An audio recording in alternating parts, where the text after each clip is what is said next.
네, 뉴스 속 경제 이슈를 심층 분석하고 최신 고용 동향을 살피는 고용브리핑 365 시간입니다. 오늘도 강은나래 기자 함께합니다. 안녕하세요. 안녕하세요. 예전에는 좋은 아이디어가 있어도 자본금이 부족해서 빛을 못 보고 사라지는 스타트업들이 많았는데 요즘은 사정이 달라졌다고 합니다. 바로 크라우드 펀딩을 통해서인데요. 오늘 이슈픽에서는 스타트업 기업의 희망, 크라우드 펀딩에 대해서 살펴보겠습니다. 네, 최근에 스타트업계에서는 가장 중요한 투자 방식 중 하나로도 지목이 되고 있죠. 모르시는 분들을 위해서 크라우드 펀딩이 구체적으로 어떠한 걸 의미하는지 간단히 설명해 주시죠. 네, 크라우드 펀딩은 자금을 필요로 하는 기업이 웹이나 모바일 네트워크를 통해서 후원이나 기부, 투자 등의 형태로 대중들로부터 자금을 모으는 투자 방식을 이야기하는데요. 특히 뛰어난 아이디어나 사업 계획이 있어도 초기 자본금이 없어서 개발에 착수하지 못했던 스타트업 사이에서 가장 주목을 받고 있는 투자 방식이기도 합니다. 네, 일반적으로 기업들이 자본금을 모으기 위해서는 금융권에서 대출을 받아야 하는데 이 스타트업의 경우에는 기업 대출을 받는 것이 쉽지 않잖아요.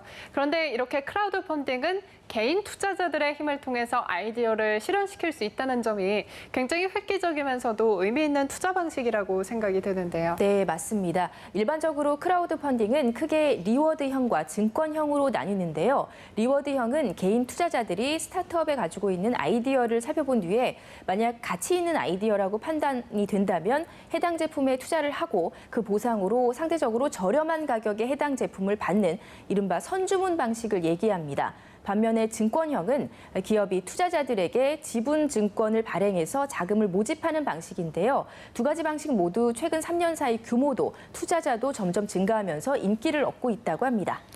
네, 저 역시 예전에 크라우드 펀딩을 한 적이 있었어요. 좋은 아이디어에 투자를 할 수 있었다는 점에서도 뜻깊었지만 무엇보다 소액으로도 투자를 할 수 있다는 점에서 정말 매력적인 투자 방식이다 이렇게 생각을 했던 것 같아요. 네, 그렇습니다. 크라우드 펀딩은 10,000원부터 투자액 모금을 하는 경우도 많습니다. 투자 금액 자체가 문턱이 낮기 때문에 접근도 다른 투자에 비해서 상당히 쉬운 편이라고 할 수 있습니다. 덕분에 크라우드 펀딩 시장도 점점 커지고 있는데요. 금융위원회와 금융감독원에 따르면 2016년에서 2018년까지 총 417개의 창업 벤처기업이 이 크라우드 펀딩을 통해서 755억 원의 자금을 조달한 것으로 집계됐다고 합니다. 건당 평균 조달 금액은 1억 6천만 원으로 조사됐는데 놀라운 건 건당 평균 투자 금액이 193만 원에 불과하다는 겁니다. 그럼에도 이렇게 많은 금액을 투자받을 수 있었던 것은 누적 투자자가 3만 9천여 명이나 됐기 때문인데요. 투자자의 비중 역시 일반 개인 투자자가 93.8%로 절대 다수를 차지했다고 합니다. 네, 불과 2년 전만 해도 모금액이 174억 원에 불과했는데 3년 사이에 훌쩍 성장을 한 건데요. 그만큼 개인 투자자들에게 매력적인 투자처로 인식이 되고 있기 때문이겠죠? 네, 그렇습니다. 이렇게 모바일이나 웹 같은 온라인 플랫폼을 통한 크라우드 펀딩이 성공할 수 있는 이유는 온라인을 주로 사용하는 20대에서 40대 젊은 층들이 자신이 흥미를 가지는 분야가 있다면 과감히 투자를 결정하는 성향을 가지고 있기 때문입니다.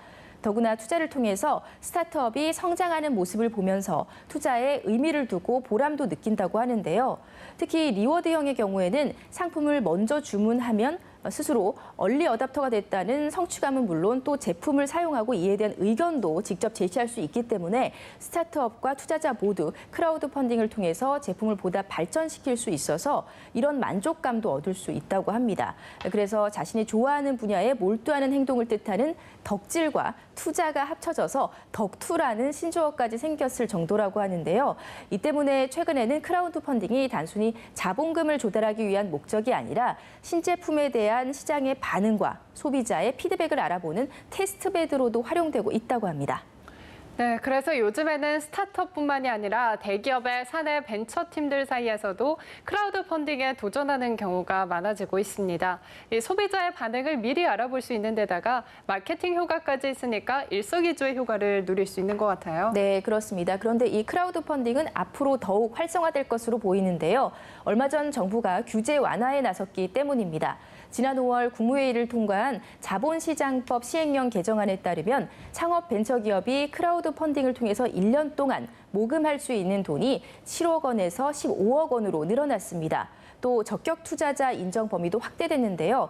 투자 경험이 많고 이해도가 높을 경우에는 소득 요건을 충족하지 못해도 적격 투자자로 인정해서 기업당 1,000만 원씩 총 2천만 원의 투자가 가능해졌다고 합니다. 일반 개인 투자자의 투자 금액이 기업당 500만 원씩 총 1,000만 원이 가능하니 투자 금액이 2배가량 높아진 셈이죠. 덕분에 개인 투자자들의 힘을 통해서 기업들의 혁신적인 아이디어가 보다 현실화될 수 있는 계기가 늘어날 것으로 보입니다.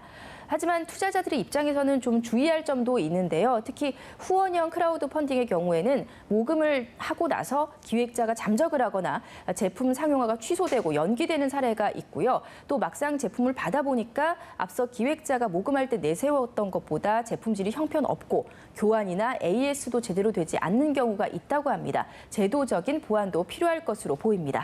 네, 상당히 주의해야 할 점도 있는 것 같습니다.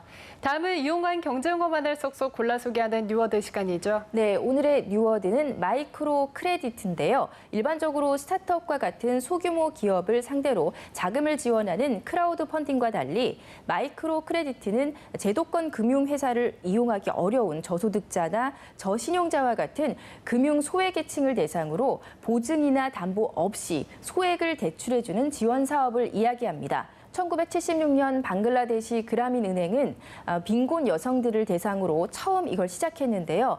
42명에게 27달러를 무담보로 빌려주고 이 돈으로 스스로 재활을 할 수 있게 한 것이 초기 사업의 목적이었다고 합니다.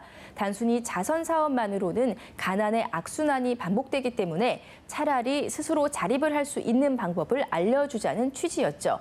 실제로 이 마이크로 크레디트는 많은 빈곤 여성들의 호응을 얻었고 그라만 은행을 설립한 무함마두 유누스 교수는 그 공로를 인정받아서 2006년에 노벨 평화상을 받기도 했습니다. 네, 30불도 채 되지 않은 적은 금액이지만 이 돈이 누군가에게는 스스로 일어설 수 있는 힘이 됐다는 점에서 무엇보다 값지다고 할 수 있을 텐데요.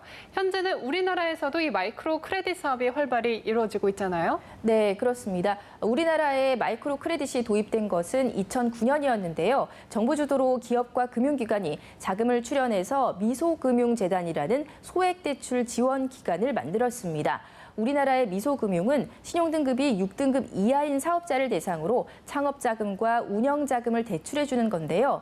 이 서민금융진흥원에 따르면 지난해 우리나라의 미소금융 실행 금액은 4,263억 원으로 집계됐다고 합니다. 창업자금에 대출한 돈은 7천만 원, 금리는 4.5%로 다소 높은 편이지만 평소 제도권 금융회사 이용하기가 어려워 대부 업체까지 손을 뻗었던 분들에게는 매우 유용한 제도로 활용되고 있다고 합니다. 네, 꿈이 있어도 자본금이 없다면 그 꿈을 실현시키기가 어렵겠죠. 크라우드 펀딩과 마이크로 크레디트가 보다 뜻깊을 수 있는 이유는 바로 이 때문입니다. 적은 금액도 모이면 누군가에게는 꿈을 이룰 수 있는 큰 힘이 된다는 사실, 진정한 경제 선순환이란 바로 이런 선한 투자를 이야기하는 것이 아닐까 싶습니다. 오늘도 강은나래 기자와 함께했습니다. 고맙습니다. 지금까지 고용브리핑 365였습니다.